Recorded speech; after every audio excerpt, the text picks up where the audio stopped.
Hello, I'm Rob Price. This season, we're exploring Agentic AI from the perspectives of those driving its evolution. Welcome to Futurise.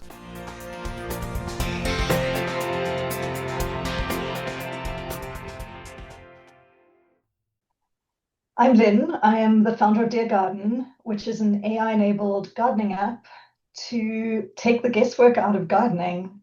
I'm very excited to be here today. And Linda, I think it's probably fair to say we both are, because this is a bit of a common shared passion. This combination of AI and plants and gardens that isn't necessarily one that everyone from a business listening perspective will kind of immediately have thought about. But we found this commonality of interest. So tell me a bit more about what you're doing with Dear Garden and what how does AI form part of that? Okay, that is an interesting question, Rob. And I guess a little bit of context might help here too, because it's kind of how I got to the solution. And I guess at the heart of it is essentially I'm South African. I moved to the UK about 5 years ago. And I got a garden after about a year. We had a house and I had a garden which was completely flattened. And I was just really overwhelmed. Like I had a big garden in Joburg. It was absolutely lovely. And I learned from my mum, who was there to help me. And I guess the other big thing that was a big differentiator, or very, very different in South Africa, is that when you go to a garden center there, there's literally somebody, a lovely man who joins you, sometimes a woman, but often a man, who joins you and says, "What are you looking for today? Can I help you?" And you can show him pictures and you can ask him for advice and what you're trying to do. And he's delightful and tells you everything you need to do, including how to look after it and everything. And that just kind of made things really easy somehow. And I guess coming here, it's a very different climate. The clay soil in London is completely tricky compared to what we were dealing with in Africa. Um, and plants that grow differently in different plants. And I kind of found myself probably a little bit too much time on my hands, but I'm a strategy consultant by training. And I ended up with a big PowerPoint presentation with my garden and trying to map out, the sizes of plants and how big they'd get and the colors. And like I had an Excel spreadsheet for colors over the seasons and all this kind of thing. And I was just like, there's got to be an easier way to do this. Like, how is there not something that helps us do this? And so I just come out of a business that was using AI to drive insights for some big corporates, mostly in the sort of food and beverage space. And I am both passionate about gardening and was in the process of building my own garden from scratch. So I guess with AI finally coming into the world in a much bigger way than what it was around before, just found myself in this natural moment in time, this like beautiful moment in time where AI also enables infinite, what I call infinite personalization, right? You can give it a lot of different metrics and a lot of different requirements, and it can actually personalize that really beautifully. So I kind of got to thinking about could we use this in a way to actually make gardening both easier but also personalized to individuals' space. And I guess so it's those three things, that kind of AI moment, my passion for gardening, and then I guess as a consultant, but also as a human, I'm very pragmatic. So one of my core skills, I believe, is sort of taking something quite complex and simplifying it and trying to create something that is a much simpler solution. And this moment in time, and I decided to give it a try. And that's how we founded Dear Garden. And there's look, there's so many things to kind of pick on there. So common kind of part in terms of my mum was such a huge influence in terms of my gardening and the things that I've done with plants in all of my gardens in kind of over the last kind of 30, 40 years in that sense. So completely get that. Slightly weirdly, I have a greenhouse full of South African succulents, so it's almost like I've got the reverse of kind of the journey that you're on, and but equally kind of know that clearly I need the greenhouse to grow those rather than to keep them outside year round. So understanding that. I've used apps like the Merlin Bird ID, and I'm sure people use plant identification apps because people have built things around AI and machine learning around helping people identify things.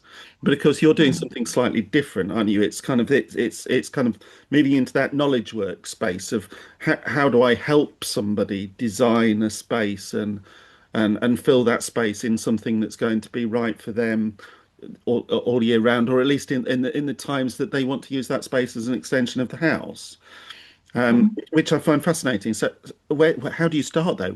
I mean, how did you start doing that? How, going back to your practical piece at the end, what have you So done? yeah. So I guess firstly, I understood my own pain points, but we started with some workshops. So actually meeting with gardeners and understanding what they liked, what they didn't like, what they found hard. And similarly to me, a lot of people like the first thing I wanted was some help. Like I realized I wanted to do something, I needed some help, and I got frustrated with, books that have the stuff, but what do I actually do with it? And a lot of people saying reached out to sort of landscape or somebody to help them. But most people that I spoke to, interestingly, were quite disappointed with what those people came back with in terms of recommendations, either something that didn't actually fit with their style and what they wanted, or plants that didn't make sense for them. So yeah, there was kind of an interesting understanding of what people wanted and struggled with. And then I guess thinking through the fact that like garden design is actually quite deeply human. There's emotions, there's taste, there's styles, there's memory, there's all of these things that kind of at play. But then there's also the kind of more boring practical stuff like climate and soil and sun and seasonality and that's kind of I find where things get a little bit overwhelming. You can get the inspiration. I think there's lots of apps that do amazing inspiration that, what could your garden look like? Or here are beautiful gardens on Pinterest, or, but it's the pragmatism of, okay, but what do I do? What do I buy? Where do I plant it? How many? All of these things. And so I guess there's essentially the foundation of it is almost a what I call a garden recipe. So what are the things that, the building blocks? So you've got all of those things I mentioned, your climate, your soil, your sun, your color palettes, your garden style, all of these things. So how do we actually turn that into building blocks and a foundation to work off of? And then taking that, uh, I guess, um, if you feed AI that, in fact, you can do this to some extent, right? You can put it into AI and say, I've got a garden bed, I live in London, I like this style and these color palettes. You can even give pictures of inspiration that you want, but what actual plants, like the piece of paper in my hands, the plan of like, okay, what do I actually do? So it's almost taking it from inspiration to like into the action, the actual doing.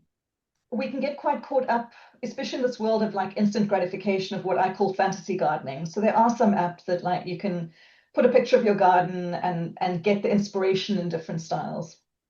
But it's really easy to just keep clicking, like, again, again, again, and it kind of gives you that hit, but it doesn't actually get you to a garden that works for you.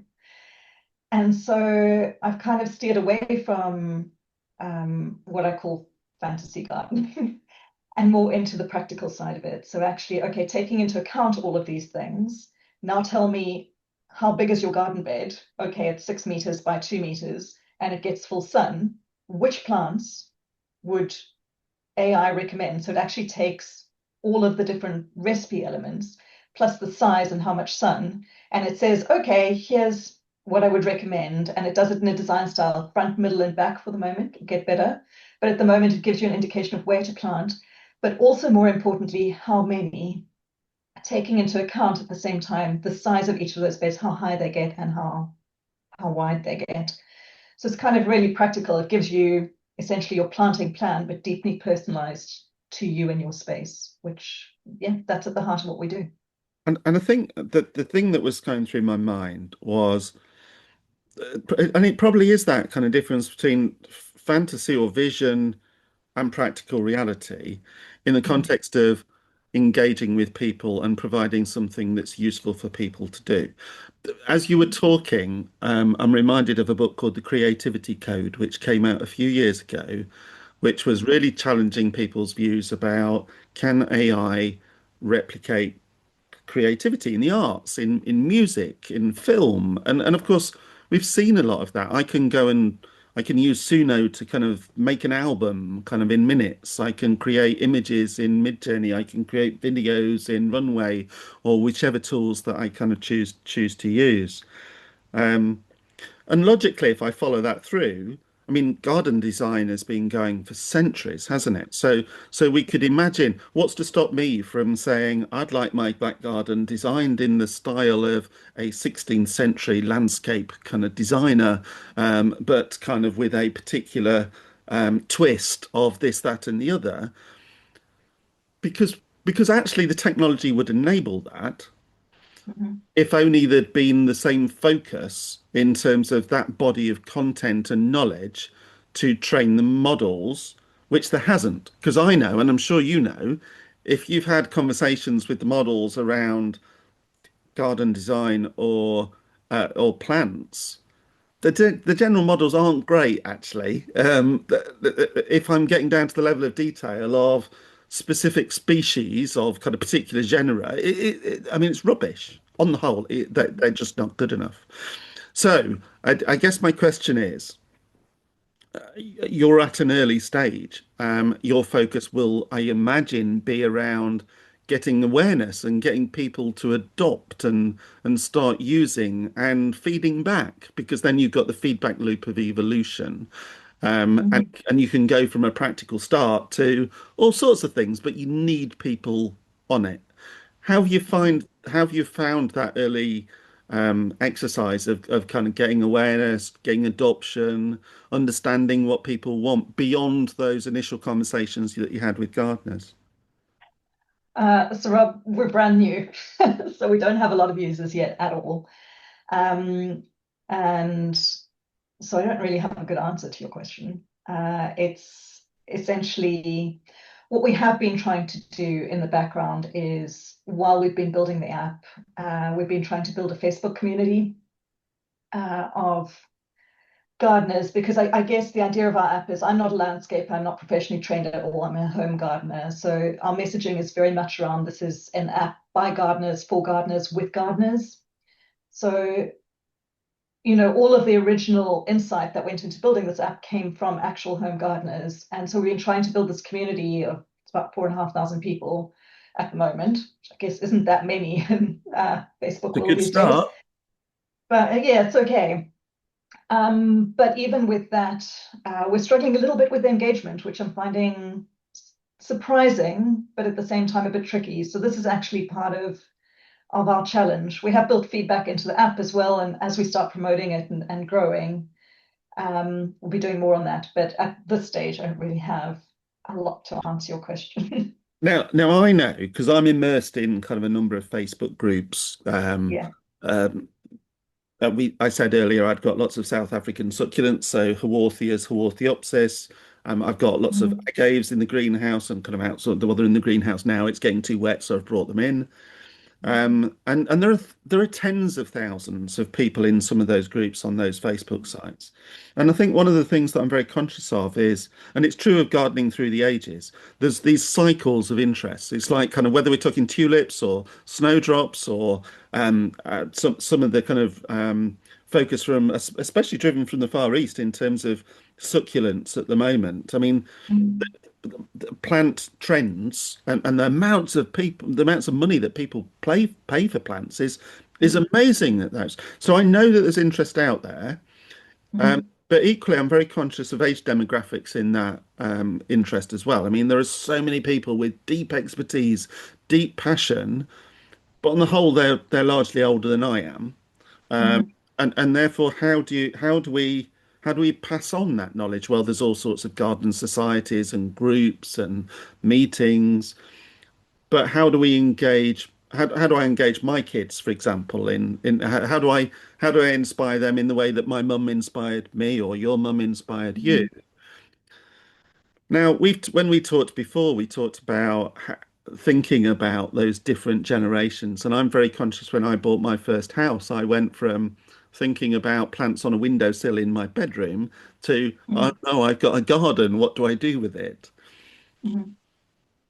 Who do you see as kind of your demographic of users that you're trying to engage most? Yeah. Where do they get their inspiration from to date that you can help potentially replicate using some of the AI and other tools that you're using? It's not just about AI in this. Mhm. Yeah, so interestingly, we're very much not going after what you would call the traditional gardening crowd, which is, I think, a lot of people only really get into gardening and when they're a little bit older or when they retire.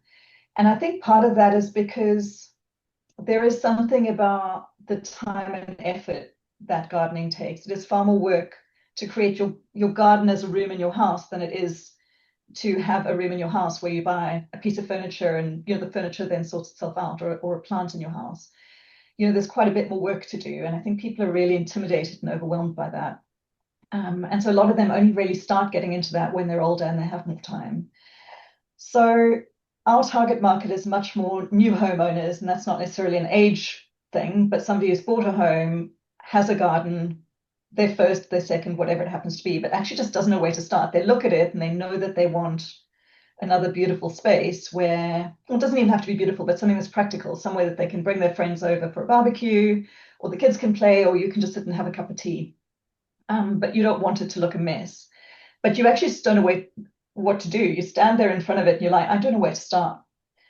And so part of what we've done with the app is we're trying to make that easy. Like, it's not hard. Like, let's get the right plants in for your appetite and for your style and all of those things. Let's simplify it. And then we also do sort of a few weekly tasks. So there's just a few simple things. It doesn't have to be overcomplicated. Just do these things and it continues to look nice as long as you do them at the right time. So I guess the other thing that we've tried to do in the app is I think a lot of apps are all about the avatar. Um, the personality, you've got both the brand, but you've also got the personality. And we've introduced Petal, who we like to call her your garden sidekick. So we've tried to create someone who embodies the humanness, like the friend that you would talk to if you wanted to invite, if your neighbor's got a beautiful garden and you might say to them, could you come help me? Or your friend or your mum. We've tried to make her sort of really personal, and we've given her a real personality. So she's a little bit quirky, she's a bit fun. It's your And guide from the South African Garden Centre that you mentioned at the it start, is. kind of It's bringing a it. lovely Yeah, Adewani, except it's called Petal. But yes, it is exactly that. It's that person that's there when you need her and you need help or advice. She's kind of there for you. And um, yeah, it's just kind of, we've tried to bring the humanness. So, there's this kind of tension between, gardening, which is something so natural and so like not technical. And then you've got the AI, which is hyper technical. And how do you kind of bring them together in a way that actually connects you? Because, sorry, coming back to the target market, there's also something about getting that earlier. We're all in front of our computers or on our phones or whatever. It's actually something that, although there's information on the phone, it's designed to get you out and doing something. I saw a clip the other day where somebody said, what's the most satisfying thing to do in your garden? And the person said deadheading, because it's a really easy, almost mindless task, but it's actually quite therapeutic to just, and I do that every day. I put the kettle on, and while the kettle's boiling, I just go out and cut a couple, but my feet are on the grass and I see the butterflies and I hear the bees, and I kind of, it gets me out of my technical space that we're all in all day yeah, and just into a more mindful moment. yeah. So there's really something about that that's quite wonderful. So it's kind of trying to connect all of those things together for a generation that doesn't necessarily go, oh, I'm a gardener, you know, I'm going to spend all my weekends gardening. So, Yeah.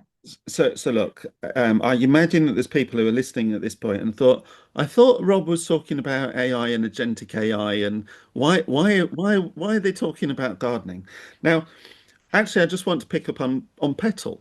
So, Mhm. from an agentic point of view, one of the things that we're getting into lots of conversations about is preserving know-how. So there are lots of people in the workplace that have got deep expertise, and an agentic pan, a multi-agent capability that builds knowledge graphs and enables us to interact with deep experts to overlay that knowledge in the knowledge graph with their personal experience. I mean, my last podcast was about creating digital twins. So if we apply digital twins to this kind of world, you can almost imagine that those new gardeners with their new gardens, or as you say, second or third gardens, that there will be influencers, and you can almost create agentic petals dependent on different influences, because you could kind of almost call down deep experts in particular groups of plants or particular garden designers, that so that rather than a general advisor, then you can engage with people who might be kind of core influences, but I can't just ring up Jeff Hamilton as an example and say, Jeff, come, is not there. And it's just not Mm, feasible. So whether people are alive or whether people are dead, in that sense, there's a body of work that's out there that you can train an agentic capability on the. And now I'm parking ethical kind of points in this conversation.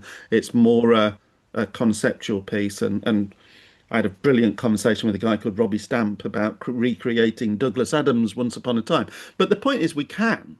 So mm, I'm not suggesting for a moment, Lynn, that you should immediately rush out and create loads of mm, deep expert agentic advisors, but logically, I can imagine that you can continue to evolve Petal to expand to satisfy the emerging demands or needs of people as they continue to use the app, because you'll learn more and more about how people want to use the app and how they do use the app as you kind of extend in the journey that you're on, mm. accepting that it's at the start of that journey at the moment. Yeah, I love that idea, Rob. I think that's actually really, really exciting. Thinking along those lines. And I think one of the challenges I've had with the DearGarden is like, I know what I want it to be, but really getting stuck into like the MVP, let's just start with something really small and basic compared to my vision for it. Um, and then build it into something bigger that grows with AI as we're growing, as AI progresses into different directions. What could it be? And I think that's a really, really wonderful idea, that you could actually have something that, over time, could you have some of your mum's, you know, personality and advice and stuff in there. Like it's a really wonderful idea.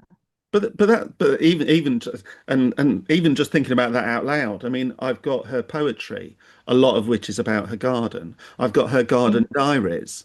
So to be able to kind of use that to feed kind of almost a continued guide for me, if you like. What? Because I can't. She's not here anymore, so I can't say to her, kind of, well, how do you think I should solve this thing in this kind of dark corner of my garden? It's not the front of the bed isn't getting much light because the catinus has kind of grown over it, and it's. I can't have that conversation anymore. But I've probably got a body of material that actually I can have a kind of variant of that conversation, accepting again conversations like that can freak some people out in terms of, is that a good or a bad thing? This is more a what's possible, and then of course it's kind of what's possible. appropriate too. So Yeah, of uh, course. But what's your next biggest challenge, Lynn? Where are you kind of for the remainder of the year? I can't believe it's October already, but for the rest of this year, what are the things that are top of your list to move it forward? so as I said, we've just started, and I guess we built it really fast. We built it in 4 months, including, you know, the UI took time and it was reasonably complex. But I think realizing that maybe some of the foundations just need a little bit of tweaking. So we've actually spent the last a couple of weeks just consolidating a little bit before we push the app really hard. So it's only really going to start advertising in the next couple of weeks. At the moment, it's Apple only, so we'll be converting that to Android quite soon. It's React Native, so it should be quite quick. Um, but yeah, there's some initial tweaks that we're trying to do, and then the next big steps are we actually do. So at the moment, what we don't have is that bit, the sexy bit, the visualization, the actual. Okay, so although I've given you what what the plants are and where to layer them in your garden. It doesn't have the, okay, but what does my bed look like? And that's part of, you know, at the beginning of this year when we started building this, the tech wasn't there yet, but it has caught up quite drastically in terms of visual stuff now. So that's kind of the next big thing, because I think that is quite a missing link for people. Being able to see it and go, yes, absolutely, okay, let me buy the plants. Yeah. So that's probably the next big thing for the app. Cool. So Yeah. if we think about, so a bunch of people across the world, hopefully listening to the podcast and have got to this point, if we're thinking, well, what do we want people to do? So first thing is over the next couple of weeks, as they begin to see, kind of download it, have a look, feedback. If I'm thinking about some of the societies that I'm in, so Haworthia Society, British Cactus and Succulent Society, Alpine Garden Society, so people in those kind of societies and communities, um, it'd be great to understand what they're thinking about in terms of how do they kind of pass on that body of knowledge, that body of expertise to other generations or other people who aren't as familiar with those things. So that's a couple of things that come to mind for me. But as a last thought from yourself, what would be great for anyone listening to go away and be inspired by or to do differently following this conversation for you? Well, there's two things. I would love for people to download the app and to give me feedback, please, because I really would like to grow this with people based on what they're struggling with. So I guess it's UK only for now, but it does work globally. It's just we've had some challenges in terms of AI is very US centric. So it's UK at the moment. But essentially, that would be amazing for people to give me feedback. But I guess for other people listening, there's also something about just going out and playing. Like if you've got an idea, like try and stretch yourself for what you could do. Gardening isn't something that people are naturally like, okay, how can we use tech in gardening? But I think it's such a great use case for it. And I feel like people, yeah, play and feedback and talk to each other. That's probably the biggest thing. And Lynn, on that final point, I mean, just to feedback from my point of view, I think kind of to do something around a passion. So to do the things that you've done in terms of to say, hey, I've got a vision. I'm going to invest time and money to realize that vision. Then all credit to you, and I wish you the best of luck in terms of everything that's happening. And even if this in a tiny way helps, very tiny way, then fantastic. But thank you for coming and talking on the podcast. And Rob, this has been absolutely wonderful. Thank you.